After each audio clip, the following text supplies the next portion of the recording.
बिस्मिल्लाहिर्रहमानिर्रहीम। लक़द काना लकुम फ़ी रसूलिल्लाहि उस्वतुन हसना। दुरूद पढ़ो मोहम्मद नबी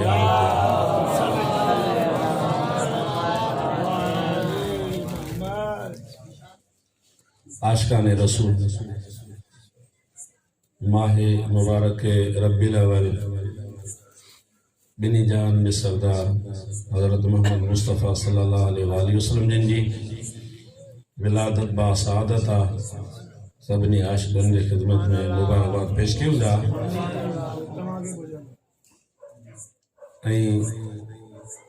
ये दुनिया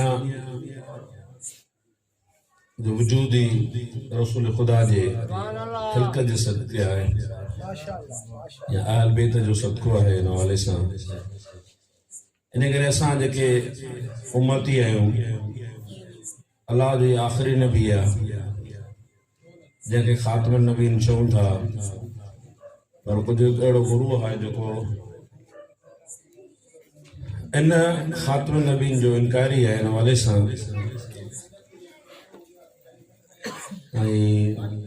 मौजूदा सिलेबस में भी किस्म जी ग़लती करे चुको आहे गुरू। चवनि था त असां ॼाणे बुझी कोन कई ग़लती, पढ़ियल लिखियल माहौल जे वारे सां ॿ चार ॻाल्हियूं नाए जे किताब में जेको the last sermon of holy prophet आहे, आख़िरी खुतबो पाक पैगंबर जे हवाले सां आहे, उनमें उन ग़लती कई। उनमें लास्ट पैगंबर कोन लिखियो, सिर्फ़ प्रॉफिट लिखियो। उहा ग़लती जॾहिं ज़ाहिर थी ऐं माण्हू बाख़बर थिया त उन्हनि चयो त ही ग़लती आहे जेका दुरुस्त कई वञे। इन करे ख़ातमुन नबीन जे हवाले सां उनखे लास्ट प्रॉफिट लिखणु लाज़मी आहे। इन हवाले सां सो असां उन आख़िरी पैगंबर जी उम्मत आहियूं ऐं सभिनी नबियुनि जो सरदार आहे।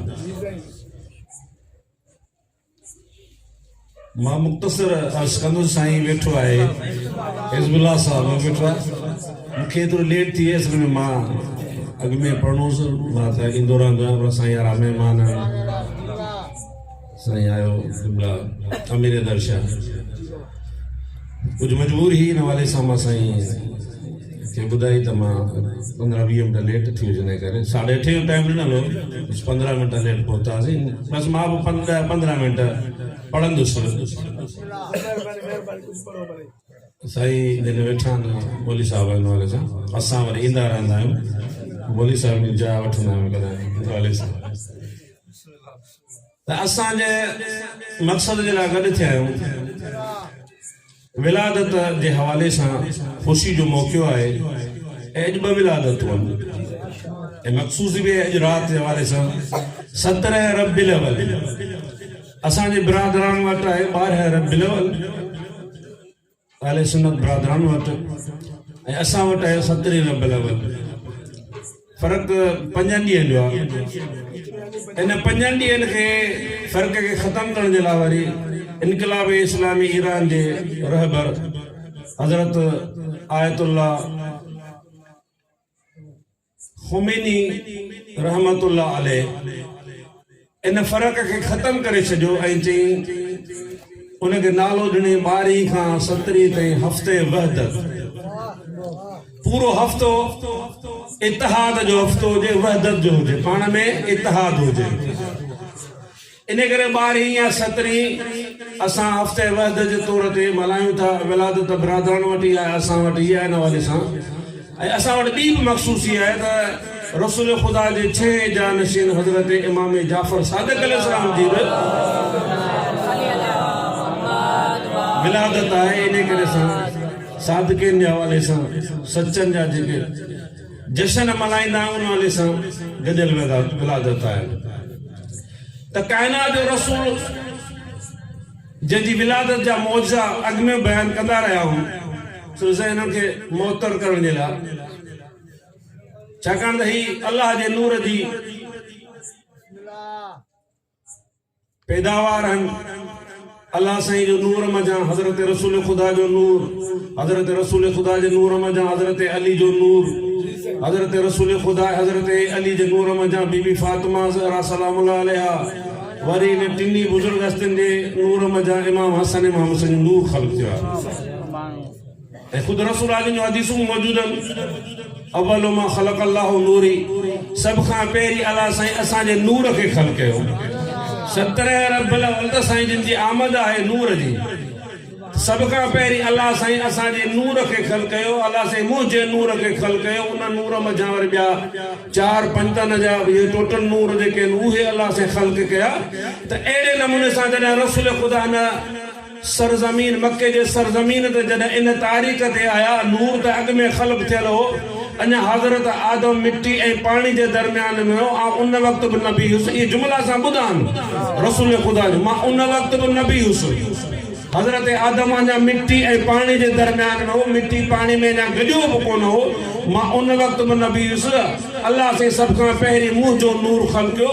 जॾहिं हिन दुनिया ज़ाहिरी दुनिया ते जॾहिं आया त हज़रत बीबी आमना सलामुल्लाह अलैहा चवनि पियूं त जॾहिं मुंहिंजो बछड़ो हिन सरज़मीन मक्का ते आयो त ॿई हथ टेके करे आसमान जॾहिं निगाह कई त संदन चेहरे मां एतिरो त नूर जो लाटू निकितो जो मां मके जे सरज़मीन खां शाम जा महलात ॾिठा। उहो नूर आहे न, यानी उहो नूर आहे जेको अवल मां ख़लक़ अल्लाहु नूरी।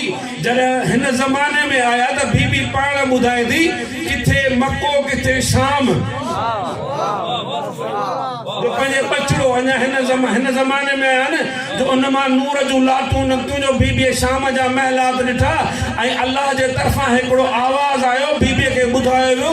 उहो आवाज़ इहो अची रहियो त ए बीबी, अवां दुनिया जे भलारे खां भलारी शख़्सियत खे जनम ॾिनो आहे, इन जो नालो मोहम्मद रखिजो।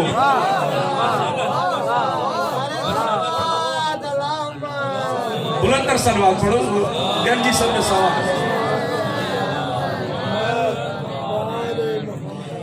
ये नहीं वो नूर है अल्लाह साईं जे नूर मजा हिन पंजतन जो नूर अल्लाह साईं ये नूर जेके ख़ल्क़ कया।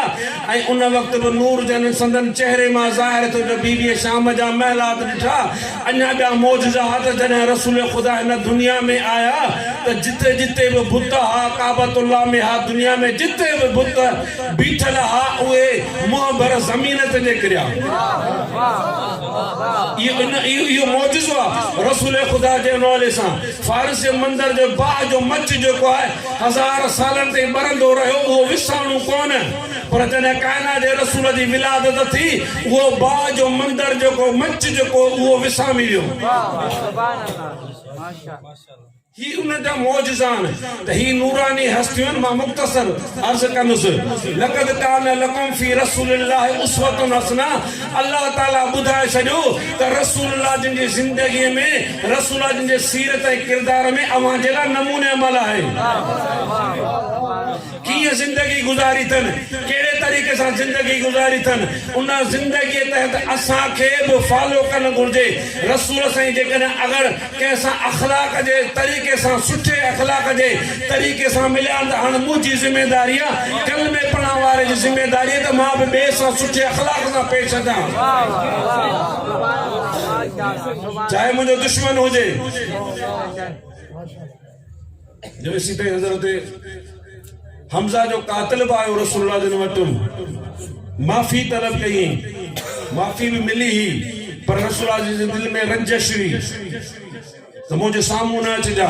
त अहिड़े नमूने सां काइनात जे रसूल जेॾी महिल बि केरु किथे मिलंदो हो न, चाहे नंढो हुजे चाहे वॾो हुजे, चाहे अमीर हुजे चाहे ग़रीब हुजे, रिवायत में त सभ खां पहिरीं सलाम में पाण पहल कंदा हुआ, अगराई कंदा हुआ। इहा रसूल जी सुन्नत आहे। असां छा कंदा आहियूं, अगरि मां को सुठे पोस्ट ते आहियां, को ज़मींदार आहियां, वॾेरो आहियां, मां इंतज़ार कंदुसि त मुंहिंजा हारी पिया अचनि, मां इंतजार कंदुसि त हाणे मुंहिंजा हारी अचनि पिया मां सीट जंदो वेंदुसि चवंदुसि हाणे मूंखे पेरें बि पवनि झुकी बि मिलनि ऐं मूंखे सलाम कनि पर काइनात जो रसूल आहे चाहे ग़रीब हुजे चाहे अमीर हुजे चाहे नंढो हुजे चाहे वॾो हुजे अव्वल कंदा पहल कंदा यानी पहिरीं पाण सलाम चवंदा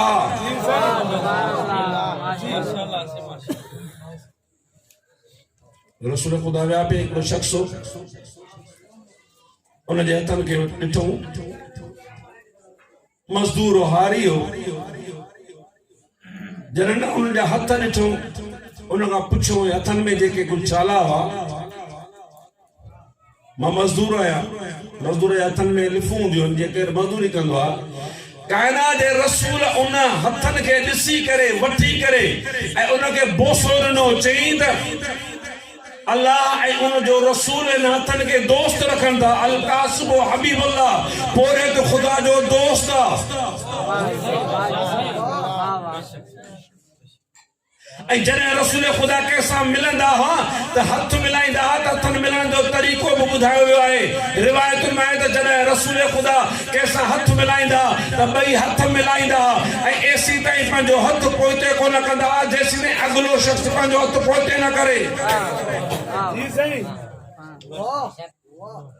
असां ॾींदासीं ॿ आङुरियूं ॾींदासीं हिकिड़ी आङुर ॾींदासीं 5 रुपया खीसे में हूंदा सीट जी बीहंदासीं बाबा इहा सुन्नत रसूल जी कोन्हे का त तूं सीट जी बीह ॿिए जो इंतजार कर ग़रीब चवंदो बाबा परे परे थी अगरि उनजे हथनि में लिफूं आहिनि अगरि उनजा हथ मिटीअ में भरनि परे थी बि मूंखे हथ न ॾिजां काइनात जे रसूल अल्लाह तबारक तआला चयो लक़द कान लकुम फी रसूलिल्लाह उसवतुन हसना रसूल जी ज़िंदगी किरदार सीरत ऐं अखलाक अवां जे लाइ नमूने अमल आहे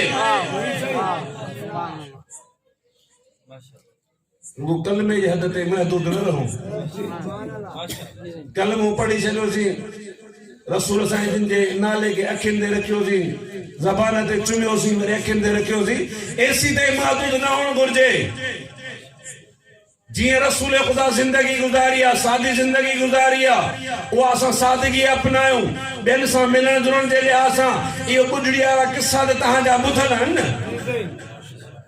असां थोरे थोरे ते हिक ॿिए जे गिरेबान खे झलियो बीठा हूंदा आहियूं डंडा खणो बीठा हूंदा आहियूं कुहाड़ियूं खणो बीठा हूंदा आहियूं काइनात जो रसूल मदीने जे घिटियुनि में हले थो उहा ॿुढड़ी औरत जेका गैर मुस्लिम आहे रसूल साईं जे मथां रोज़ानो किचिरो चलाईंदी हुई हिकिड़ो ॾींहुं उहो भायो जॾहिं किचिरो न उछलायो पुछियो त अॼु छा सबबु आहे जो न ॿुढड़ीअ किचिरो न उछलायो ॿुधायो त उहा ॿुढड़ी बीमार थी पई आहे पाण हली मली उनजे घर में अयादत करण विया आहिनि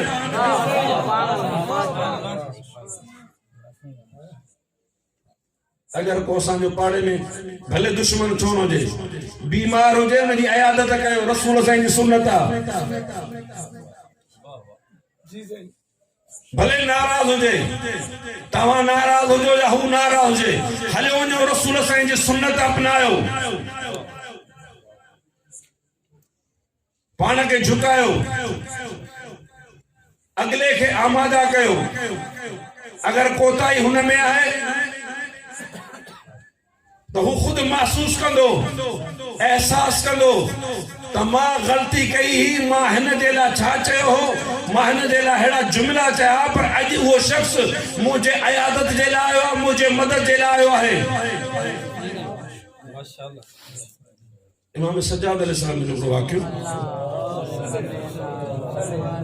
बुलंद सलवात पढ़ो ख़ामोशी सुठी नथी लॻे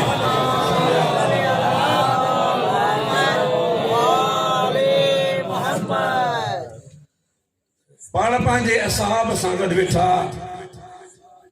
अंसार सां गॾु वेठा हिकिड़ो शख़्स आयो अचे बद कलामी करे हलियो वियो उहे शख़्स ॾिसनि पिया त मौला उन्हनि खे को बि जवाब न ॾिनो हू बद अख़लाक़ी करे हलियो वियो पंहिंजे घर मौला उन्हनि खे चयो उथो मूंसां गॾु हलो अॻिते हलिया पिए गॾिजी हू सम्झी विया त हाणे मौला हुन खां बदिलो वठण वञनि था हुनजे घर पर न जॾहिं न मौला सूरह आल इमरान जी आयत तिलावत कई मोमिन उहे आहिनि जेके गुस्से खे रोके छॾींदा, माण्हुनि खे माफ़ करे छॾींदा, ऐं अल्लाह माफ़ कंदड़ खे दोस्त रखे थो। जॾहिं इन आयत जी तिलावत कई त जेके मौला सां गॾु हुआ सम्झी विया त मौला उन खां बदिलो वठण नथा वञनि, बल्कि उन जे इस्लाह जे लाइ था वञनि। जॾहिं उन जी दर ते पहुता त उन शख़्स लाइ न्यापो कयो त ॿुधायोसि अली बिन हुसैन आयो आहे तोसां मिलण जे लाइ।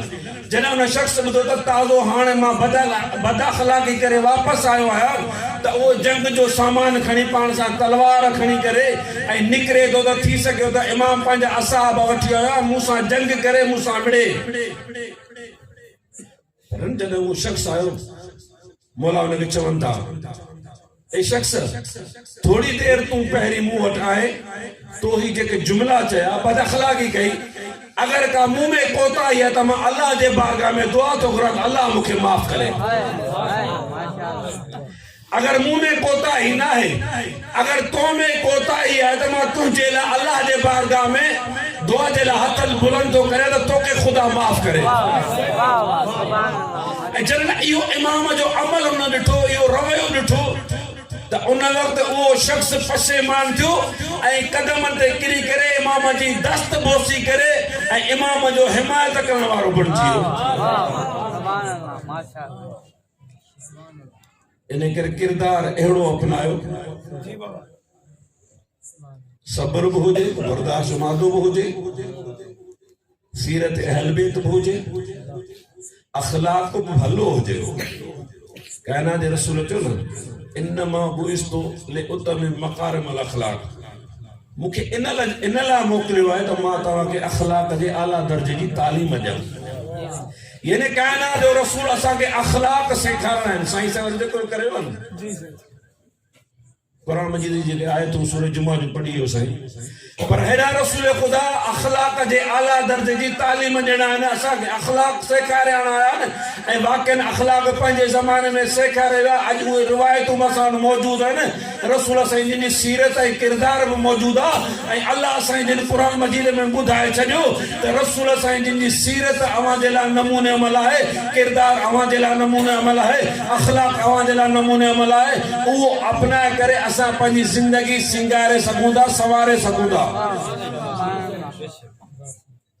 तो मुझे वायदो कयो त अॼु खां पोइ असां ज़बान बुथी न ॻाल्हाईंदासीं। मता घर में वेठो ने को छोकरनि खे गार जी गई थी पए, इहा न हुजे न, इहे न थिए न। चिड़ण था जेॾी महिल माहौल आवे न, सब्र करो बाबा, कंट्रोल करो। इन करे ज़बान खे कंट्रोल कयो, ॿियनि खे अज़ियत न ॾियो। रसूल खुदा जी सीरत आहे, वो असांखे अखलाक जी आला दर्जे जी तालीम ॾियणा आहिनि। इन करे असां अगर जिंदगी असांखे गुज़ारणी आहे त अहल बैत जे तौर तरीक़त जिंदगी गुज़ारियूं। हीअ असांजी हिन ई दुनिया में बि असांजी कामयाबी आहे ऐं आख़िरत में बि असांजी कामयाबी आहे।